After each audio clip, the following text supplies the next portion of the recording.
I will put out a statement. And you guys, Dawson, Broadus, Lucius, will tell me whether you agree this or disagree that. Whoa. Simple, right? Yeah. Y'all probably gonna ask me which one is which. I get it. It's fine. This is agree. Mm-hmm. That is disagree. That's the whole game. All right. You know, it's basically. I'm writing this down. Really? I really am. This is tough. You play Jeopardy all the time, and I'm this is the terrible tough at it. part of it? I'm terrible. Well, that's at fair. it. That's a good point. Yeah, I'm terrible. You work with a bunch of smart kids there on the weekend. Okay. Yeah. All Yeah. right. Shout out to Will Chambers, Alec Medford, them folks. Okay, Geniuses. we'll take that back. Then. Yeah. 2 out of 3. All right. Yeah. I've done too much setting up. Let's get into it. Play it. So, have you guys heard of The Winning Time? This is not a documentary. Winning but time when we give away $1,000. There's that, Okay. which is lovely. Unfortunately, I don't have that for you. But Winning Time, HBO the Magic, has Magic Johnson, Showtime, Lakers, Yes. dramatic miniseries going on. Yes. And that's been really interesting. The first episode was out, and it was interesting. But I have a friend that was, turned it on and was like, wait, this isn't a documentary. I thought this was going to be a documentary. And no, it's a dramatic reenactment with John C. Reilly and some other folks.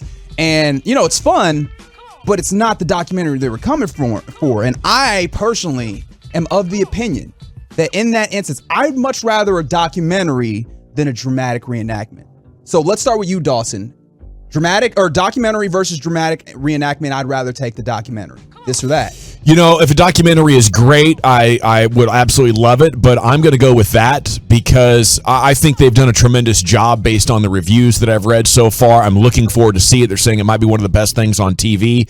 I'm just going to, say the Jordan documentary had too much control. Like if it's an unauthorized documentary, maybe there would be more value in that because they would really air some of the dirty laundry and give you some of the secrets and what people had said.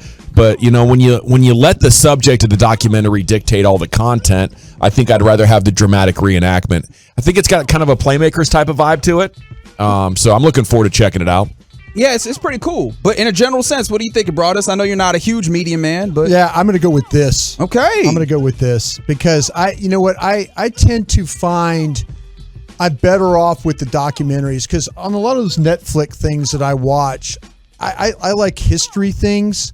So I'm kind of into. You love a World War II documentary? Yeah, I like when they talk to the people. I like when they show the battle scenes. Now that might be a little bit more of a reenactment of some of the things. I'm not into when they do the reenactments of like the dog fights and stuff like that. Oh, yeah. I just kind of like. So I just would like to when they visit with the pilots or the tank commanders or the people that were on the battlefield or whatever.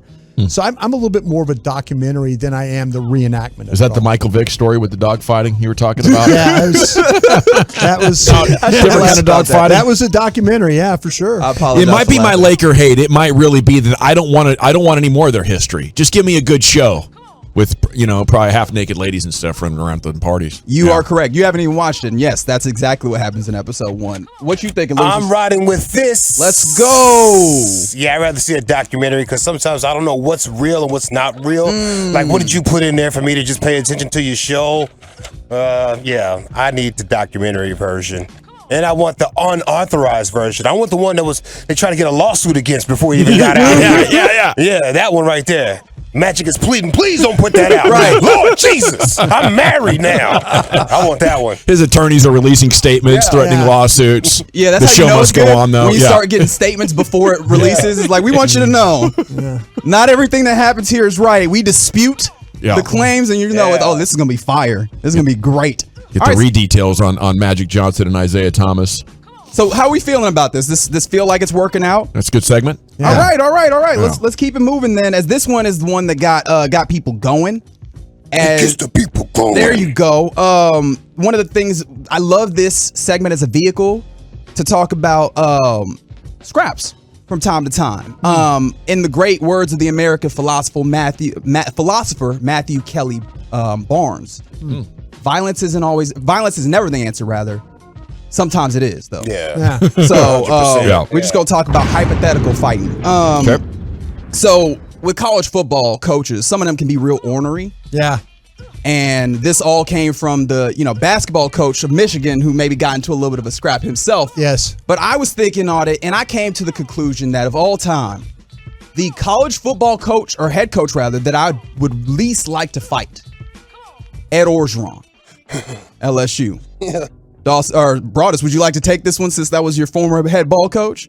I agree with you on that. What's this game called? This or that? This is that. What? And explain to me what you mean by the that. If I say that, I'm agreeing with you, or I'm disagreeing. You're disagreeing if you say that. Okay, explain that again to me. If I don't agree with you, I'm just going to tell you this, Reggie. If you want to see me in a dark alley, back there with them crawfish, I'm back there hanging out. Yeah, I'm going to take you. Oh, so if that's this or that, yeah, you don't want to mess with me. What are you looking at, Dawson? That's terrifying. Dawson, you looking at me? Yes. Why are you looking at me? Because you're hilarious. I didn't think I'd be confronted by Ed Orgeron by saying that. What did you think you were going to do? When you were playing this game, did you think about me when you were putting this game together? No, sir. Okay. I didn't think about nothing. Well, you need to think about it next time. I will carefully consider.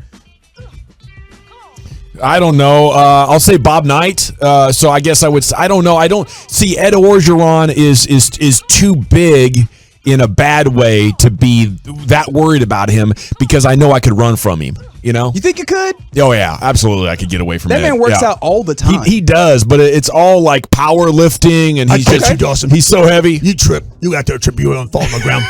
I'd squash you like a bug. I might trip from laughing, but I'm sure I could find other coaches that obviously Bob Knight in his prime, that was a massive guy. John Thompson in his prime, that was a massive guy. John Thompson. John Thompson's a big boy. He was 6'10". John Thompson with the towel over his shoulder. He would beat you up and throw you the towel. And that big old voice. Exactly. There you go. That big old voice. Yeah. He'd holler at me. I'd just freeze. Crap. Yeah, John Thompson would be tough. I just always remember of the anecdote of when Orgeron took over the job and he came into the locker room and was like, "Hey, who's still loyal to the old coach?" And they put up their hands and he was like, "Well, we can go right now." He took off his shirt and said, "We can go right now." Like he actively first thing on the job was like, "I will fight you if you don't get on board." So we're just keeping this to the college ranks, or could you take it where you want at this point? I wouldn't fight Mike Vrabel. Yeah, that just came in all the fan texts. I would not fight Mike Vrabel. I'm sorry. I would not. The man that said he would give off his manhood to get the championship? Yes, Mike Vrabel would punish you. Yeah. Okay, Mike Vrabel versus Mr. Knee-biter himself, Dan Campbell. Dan Campbell would be another one I probably wouldn't fight. Yeah. Dan Campbell would fight really dirty, but I think Mike Vrabel would fight dirtier. Yeah, take out your femur and beat you with it. Yeah, exactly. Just wild. Now, Mike McDaniel, I would fight, just because even if he won, it wouldn't hurt that bad. Yeah. But wouldn't it hurt you more? It hurt your pride, right? Michael, if you managed to get beat by that dude? I'd be all right. I'm old, man. I'm old. All right, man. I'm cool. I don't want to fight you, man. Back up. That's for the pat your stats before you went to the big fight. Yeah, I'm 1-1. It's your warm-up right here. All right. We still got some coming in from the 972. Someone said Mike Ditka. Yeah. Oh, yeah. Prime Mike Ditka. Yeah, Mike Ditka would be good. I wouldn't fight Mike Gundy. Mullet Mike Gundy. Oh! So? Yeah, I think it's a lot of bark. I'm wondering about his bite. Yeah, he's a wiry little fella. I'm scared of wiry little fellas. You know, in the mullet, anybody wears a mullet like that in public making $1 million a month, you don't care about what people think.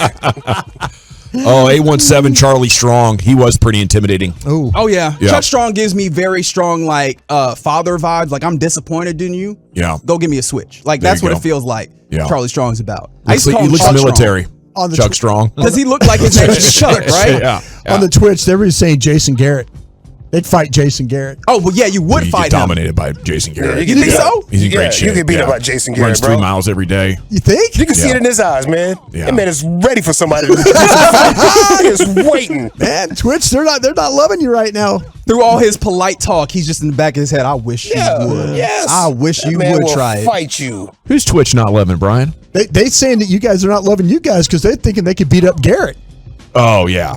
No, you can't beat up Garrett unless you're a really good fighter and big. He's like what, 6'2", 210? The dude's not little. Yeah, he's in shape, and he's mean too. He's got a mean streak to him. He's 210. I weigh more than Jason Garrett.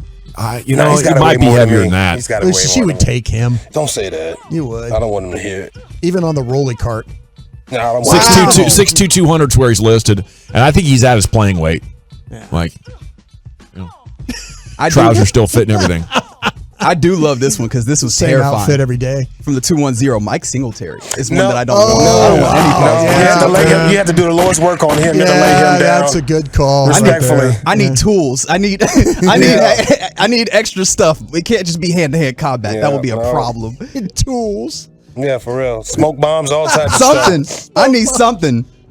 I don't know. You know what the strategy would be against Singletary? He'll track you down. He would. You can't get close He to would him. tackle you. Try and run. Yeah. He tackles you. I don't even know what that I'm gonna looks just like. start crying. You gonna beat me up while I'm crying? Is that good for your soul? You feel good now? I'm crying. This is assault, sir. Yeah. We're not fighting. What are you doing? A couple of texts are saying Jeff Bannister, of course. Yeah. Very intimidating skipper for the you go. Rangers. Yeah. You know, Yes. And that seems like a want-to all-star. Right? Like he seems like he's Yeah. he's like fighting your dad. Yeah. You know what I mean? Yeah. I don't care how strong he actually is or out of shape he actually is. You're not going to defeat him. He's No. going to whatever lengths to make sure that you know Yeah. you're not messing with him, young whippersnapper. People are saying Ron Rivera Okay. is another one mentioned here. Yeah, there's some guys that you just imagine they have to kind of like be like, okay, crap, I got to fight right now. Guys like Banny are like, you really got to stop that instinct to fight. He's got to tone himself down. That AJ attitude, Hinch. that edge. Oh, like you think Yeah. he's walking around waiting like- for him? Yes, no, yes. he's trying to talk himself like the internal dialogue is, Benny, don't fight this guy. There are some guys that have to talk themselves up. Some guys have to talk themselves down. That's bad. Like when he's pointing at AJ Hinch. Yeah. AJ Hinch probably saw his life go before his eyes. Yeah. Like, oh my God, that guy's going to kill me. Yeah. That kind of, that kind of thing. Along those lines, you think Banny's the guy who walks in and he's like 10, and you're like 10 what? That's the number of people that I can beat up in this room. Yeah. He goes home and his wife is like, "Did you get close today? How was your day, honey?" That David Banner moment happened. Yeah. It was amazing watching that scene play out with the Rangers and imagining that your manager could beat up everybody else's skipper. That was a great time. One last time on the Twitch. How about Robert Saleh from the Jets? I don't know enough about him, but he The looks like bald-head somebody I'm guy not messing Looks with. fit. Yeah, looks Yeah. fit and strong. Ooh, you know what? The bald head is a great point because the people that intentionally shave their head bald, I don't want no problems with them. Yeah. Yeah, there's some pictures of him like on the sideline where it's like, dang, dude. Yeah. Like look at this one right here of Robert Saleh. Yeah, that's Yeah, a guy who's definitely putting time in the weight room still. If he can fight it all, he'd tear it up. So remember, violence Yeah. is never the answer, except when it is. Yeah. Yeah. The great point, Reggie. And Appreciate you. that's how we do this or that.